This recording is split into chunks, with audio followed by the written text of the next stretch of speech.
everybody. This is Sherry. Today we're going to talk about how to take care of our Christmas cactus. You know this because the holidays are over, they still need lots of love. Watch this video and we'll find out some tips of what we should do to take care of these beautiful cactus. Make sure you subscribe. Click the little bell to be notified for all the videos that we upload. And if you like them, give me a thumbs up. And don't forget to share.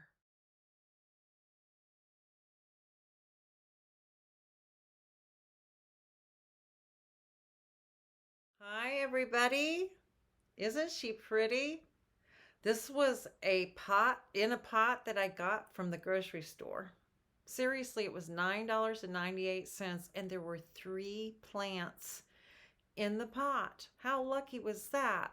So, a little over $3 for this beautiful Christmas cactus.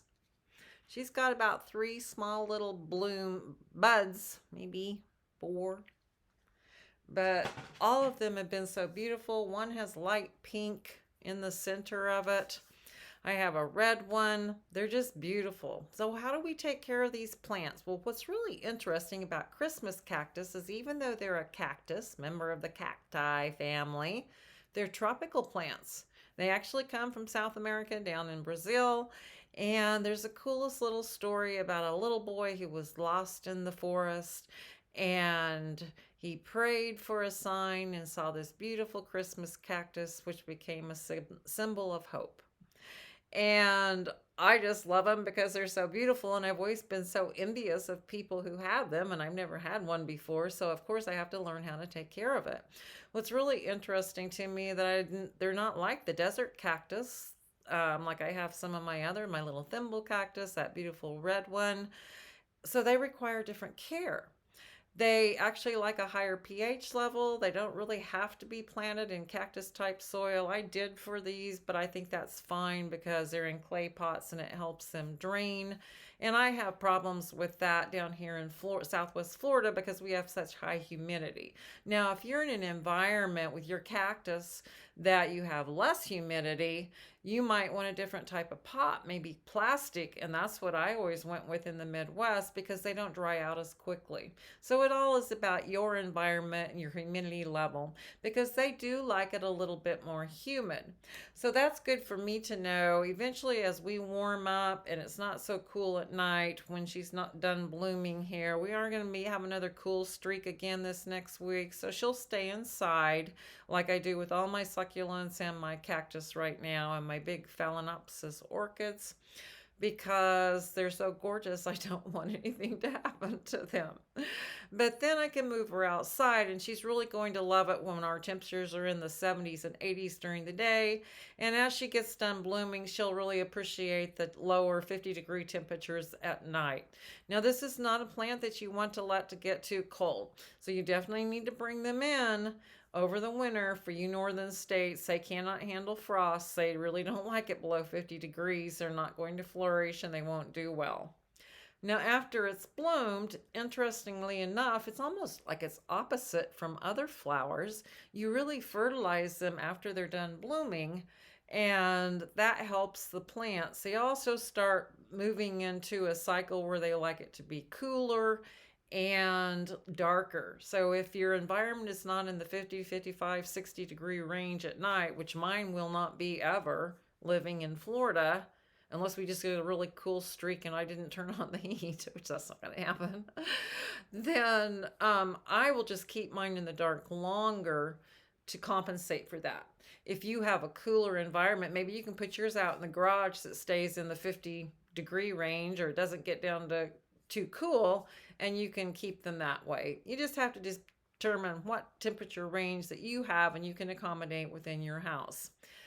So then we get through the year and we cut back on watering. You know, we just only want to water. That's another thing. You don't want them to be soggy, but you don't want them to be underwatered. So again, I like to use the finger test. If it's dry up for an inch or so on your finger, maybe even, poke it down in the dirt. I really do that.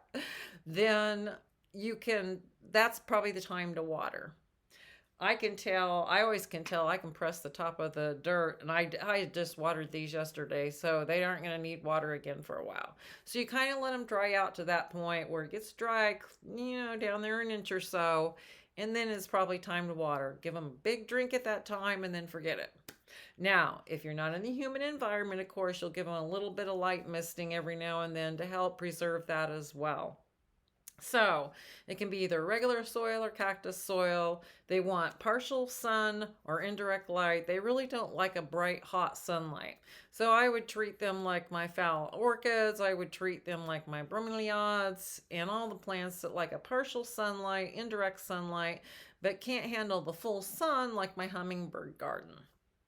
Okay, so we made it through the year and we're getting ready for next year and we want them to bloom again. So how do we make them do that? Cool tips. We force them into dormancy. Oh, what does that mean? Well, we start cutting back on the water that we give them. We keep them in the dark a little bit more and we start making them think that it's winter. And then they say, oh, well, I want it to be spring. So then they start growing little buds. And when they start growing little buds, then you're going to move them back into the light and they're going to flourish. You're going to start giving them more water. They're going to open those little buds. And if you time it right, maybe you started that in October, you can have them bud at Christmas time. So really, it kind of depends on when you start that process, whether they're a Thanksgiving type cactus, a Christmas type cactus. I think it's really to do with how you force the plant to bloom at a particular time. So those are some tips on how to take care of your Christmas cactus. Remember, she's a member of the cacti family, but she's a tropical girl just like me. Make sure you give her some extra humidity. She doesn't need to be in that desert, dry, arid environment like her sisters. She wants to just a little bit more humid. Have a great week, everybody. Wow, I think the most interesting tip I've learned is that the Christmas cactus is a tropical girl. Who knew? Glad that I found out so that I can take care of mine this next year, and let's see if we can get her to bloom again after all this beauty has gotten done. Because she sure is pretty, and so are her sisters. Have a great gardening week, and remember to subscribe to the channel. Click the thumbs up if you like this video, and make sure you click the little bell so you get notified the next time I upload a new video. Next time I upload, I'm going to tell you about Miss Vanda Orchid and give you a tiny little progress report on her. Have a great week, everybody.